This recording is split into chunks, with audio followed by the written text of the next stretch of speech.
Hello and welcome to The World Now. We begin in the United Arab Emirates, where world leaders are gathering for a second day for the 28th Climate Change Summit. Longtime campaigner on climate issues King Charles III earlier today addressed world leaders, calling for the restoration of nature's economy.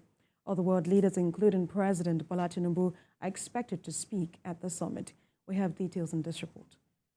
The United Nations Annual Climate Summit is underway in Dubai, with world leaders approving a climate disaster fund that will help vulnerable nations cope with the impact of drought, floods, and rising seawater. The agreement marked a positive signal of momentum at the start of the conference, known as COP28. In an opening address to the United Nations Climate Summit, King Charles told world leaders the dangers of climate change were no longer a distant risk and urged them to take more action. I have seen across the Commonwealth and beyond countless communities which are unable to withstand repeated shocks, whose lives and livelihoods are laid waste by climate change. Unless we rapidly repair and restore nature's unique economy based on harmony and balance, which is our ultimate sustainer, our own economy and survivability will be imperiled. Similarly, UN Secretary General Antonio Guterres said COP28 will underline the need to preserve a livable climate, while emphasizing that the production of coal, oil and gas must rapidly decline. We cannot save a burning planet via fire hose of fossil fuels. We must accelerate a just, equitable transition to renewables. The science is clear.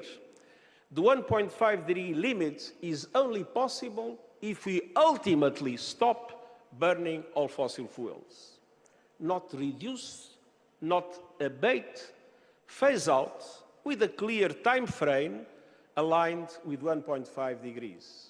In the meantime, the United Arab Emirates and Germany have pledged $100 million to the Loss and Damage Fund, while the UK pledged £60 million. UAE President Sheikh Mohammed bin Zayed Al Nahyan also announced a $30 billion green investment fund designed to bridge the climate finance gap. Esther Mapariola, TVC News. For more perspectives on the summit, let's have climate and environment campaigner, Environmental Rights Action, Babawale Obayonju. He joins us on The World Now. Thank you so much for joining us. Day one of the United Nations 28th Conference of the Parties ended successfully, you would say, in the United Arab Emirates with the historic agreement on a previously contentious issue, which is the climate disaster funds. The question I'll ask is, what will it take for these countries to commit to this deal? I hope I'm audible enough. Of course, you are. Firstly, we celebrate that this COP on the first day is deciding to take a drastic step to operationalize the loss and damage funds. That in itself we celebrate. But while we are celebrating, we are also looking at the compromise we took as community people across the world to allow these funds to come to reality, which is first agreeing with the conference, with the convention, with the parties that the World Bank should be the interim hold or should be the interim holder of the funds for the first 4 years. And we have known from time immemorial with the World Bank and its operation. If this is not upheld, it could pose a problem or a danger to the fund and how it's allocated. So while we are celebrating, we are also concerned.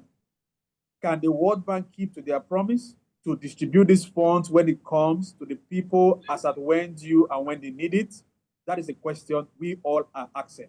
The second thing is, we have seen governments pledge before. This is not the first time we are creating a fund.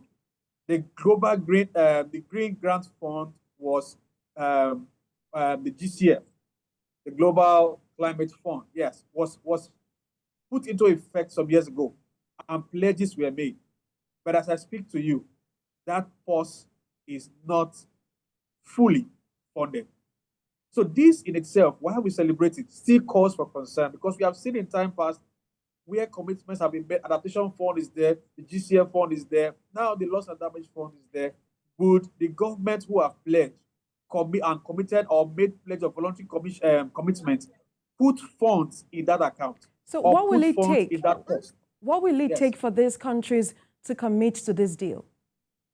It's just a political will to stop playing politics with humans, to stop playing politics with our climate. All that is required to solve this whole climate crisis that we are in is just the political will.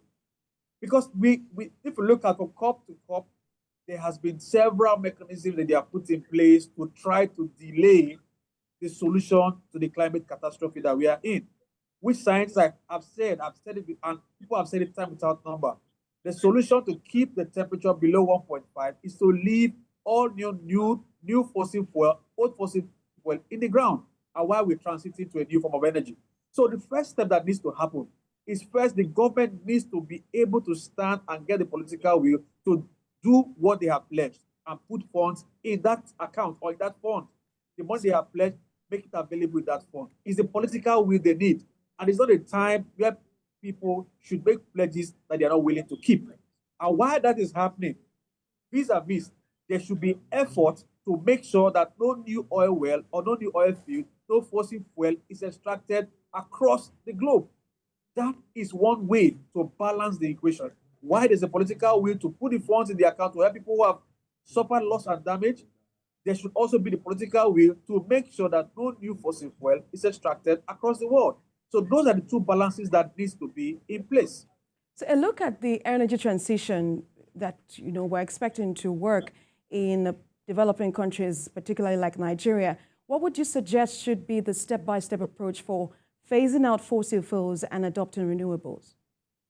Yes, so we've made the postulate several years ago in our organization. When we started the campaign on Leave the Oil in the Soil, the proposal we made to the government, even when they themselves acknowledged at that time when we started the campaign, that it's going to be like 20, 25 years down the line. This was like around 2008, 2009, 2010, that the oil we have in 20, 25 years from that time, 30, will dry up.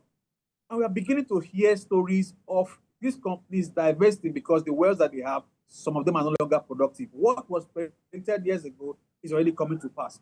So the first thing that the government needs to do is to look at our economy. Before the advent of oil, we had agriculture.